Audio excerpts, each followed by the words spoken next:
Yes. Moving to question number 81. Fine. How many partners are there, beta? A and B are two partners sharing in the ratio 3:1. Who is admitted? C is admitted. How much share? 1/4 share. कितना पैसा लाया? 60,000 आया. Let's without wasting any time begin.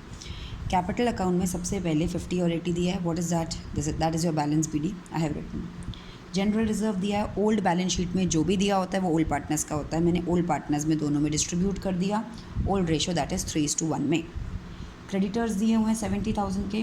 Creditors के बारे में बोला गया है 1200 रुपये की क्रेडिटर्स का पेमेंट नहीं करना. Simple, that is your profit. 1200 रुपये प्रॉफिट हो गए और अब क्रेडिटर्स कितने के रह गए? माइनस करके 68800. I hope it's clear. Very easy. Asset side में लैंड एंड बिल्डिंग 40,000 की थी. लैंड एंड बिल्डिंग की वैल्यू अब 65 हो गई है, तो 25,000 का हमें क्या हो गया? प्रॉफिट हो गया. और यहाँ पे अब हम लैंड एंड बिल्डिंग 65,000 की दिखा देंगे. Next is your land and building के बाद ऊपर जाइए. प्लांट एंड मशीनरी दिया हुआ है. प्लांट एंड मशीनरी की वैल्यू डिक्रीज होकर 60,000 रह गई है. That means plant and machinery पे 10,000 रुपीज़ का लॉस हो गया.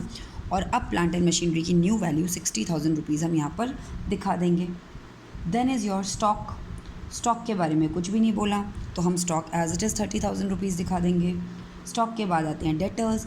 डेटर्स हमें 35,000 के दिए हैं और उसमें से 1,000 रुपये का प्रोविज़न माइनस किया है. डेटर्स के बारे में पॉइंट नंबर सी में बोला है जो ये प्रोविज़न होती है हमारे लॉसेज होते हैं, सबको पता है. डेटर्स एसेट्स होते हैं, प्रोविज़न लॉसेज होते हैं. तो हमें ये बोला गया है तुमने ये प्रोविज़न ना 400 रुपये excess was found in excess. Language समझना. वॉज फाउंड इन एक्सेस का मतलब होता है ज़्यादा पाया गया.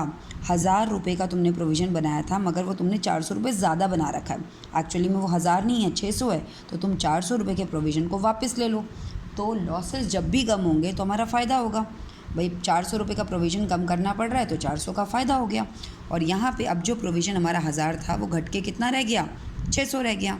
माइनस कर देंगे, लिख देंगे. उसके बाद हमारी इन्वेस्टमेंट्स आती हैं.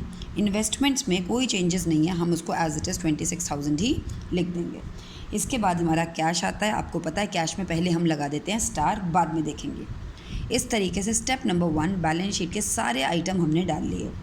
अब एक एक करके पढ़ना शुरू करते हैं. नीचे goodwill of the firm was valued at 24,000. आपको सब बच्चों को पता है, आपने गुडविल का चैप्टर भी किया, आपको सब पता है. गुडविल जो है भाई ये किसने कमाई थी? ए और बी ने. लेकिन अब सी आ रहा है तो सी को बोला जाता है भाई तू इसमें अपना शेयर लेता. तू कितने शेयर के लिए आ रहा है? 1/4 के लिए. तू 24,000 में से 1/4 ले आ और हम दोनों को दे दे. अब ये सी के ऊपर है कि वो गुडविल लाता है या वो गुडविल नहीं लाता है. वो ही ब्रॉट और ही डिड नॉट ब्रॉट, ये क्वेश्चन में मेंशन होगा. क्वेश्चन में सिर्फ गुडविल बता के छोड़ दिया गया. दैट मीन्स सी अपने शेयर की गुडविल नहीं लाया. इससे कोई फ़र्क नहीं पड़ता ए और बी को. ए और बी कहते हैं हमें हमारा 6,000 रुपये चाहिए किसी भी हालत में सैक्रिफाइसिंग रेशियो में.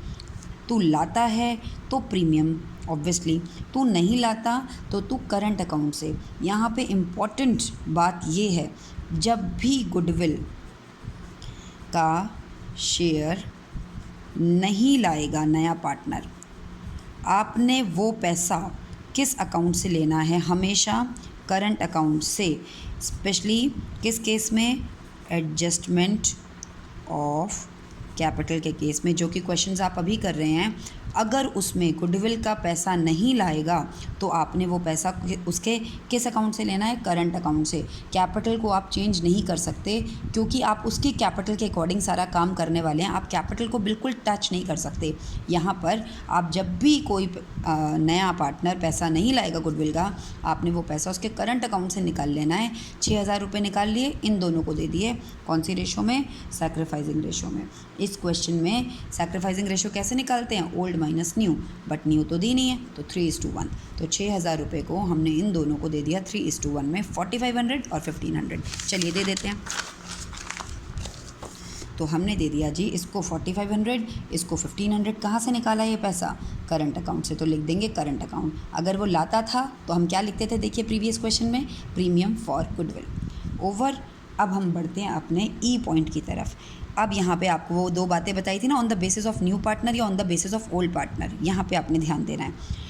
The capital of the partners be adjusted on the basis of C's contribution, on the basis of C's, C को है ना new, on the basis of new partner. चलिए सेम स्टेप, हर बार सेम स्टेप, रट गए होंगे अब तक तो। New partner capital into reciprocal of his share, कितनी कैपिटल लाया 60,000। अगर ये स्टेप किसी को समझ आना नहीं होता तो इसका एडजस्टमेंट ऑफ कैपिटल करके जो ये वीडियो है उसको देख लीजिए, सारे स्टेप याद हो जाएंगे। 60,000 इंटू 4/1, 2,40,000 ये टोटल कैपिटल होती है। इसको टोटल पार्टनर्स में न्यू रेशो में डिवाइड किया जाता है। न्यू रेशो निकालने की ज़रूरत नहीं है, क्वेश्चन में दी हो तो बहुत अच्छी बात है, अदरवाइज़ आपको पता है सी का तो कितनी लेकर आया है 60। 240 में से 60 गई, बची कितनी 180। 180 को मैं ओल्ड रेशो में पार्टनर्स में डिवाइड करूँगी, ऑटोमेटिकली जो ये डिवीजन हो गया ये न्यू रेशो में हो गया। इसको मैं किस नाम से लिखती हूँ, बैलेंस सीडी के नाम से। बैलेंस सीडी मैंने लिख दिया 135, 45, 60। अब ये देखना होता है, फिर मैंने आपको एक इम्पॉर्टेंट पॉइंट और बताया था कि जो भी डिफरेंस आएगा दोनों साइड पे वो भी दो जगह से कॉम्पनसेट होगा, या तो कैश अकाउंट से या करंट अकाउंट से। ठीक है, तो अब हम बात कर लेते हैं इसमें क्या बोला है। एफ पॉइंट में बोला है एक्सेस और शॉर्टफॉल, मतलब ही है balancing figure. If any be transfer to current account, अगर कोई डिफरेंस है तो उसको करंट अकाउंट में शिफ्ट कर दीजिए। देखते हैं, चलिए रिवैल्यूएशन का प्रॉफिट मैं यहाँ पोस्ट कर चुकी हूँ। मेरा सारा क्वेश्चन जब ख़त्म हो जाएगा ना तब मुझे ये डिफरेंस वाला काम करना है। तो मैंने यहाँ का टोटल ज़्यादा था, यहाँ का टोटल कम था, तो मेरा डिफरेंस यहाँ निकल के आया 60550। और जैसा कि मुझे क्वेश्चन हुक्म कर रहा है तो मैं इसको करंट अकाउंट लिख के बैलेंसिंग फिगर डाल दूँगी, यानी कि ये पैसा मैं एक एक करंट अकाउंट में शिफ्ट कर दूँगी। इसी तरह बी का टोटल यहाँ पर ज़्यादा था, ये टोटल है 88150 यहाँ का टोटल था, जबकि यहाँ का 45 था केवल। डिफरेंस यहाँ निकला, उसको भी मैं करंट अकाउंट लिख के बैलेंसिंग फिगर बी के अकाउंट में शिफ्ट कर दूँगी। सी का कहीं पर भी बैलेंस नहीं निकलेगा, याद रखिएगा। ठीक है, अब हम बैलेंस सी डी को कहाँ पुट करते हैं, कैपिटल में। तीनों के कैपिटल में डाल दिया। करंट जिस तरीके से कैपिटल जाता है उसी तरीके से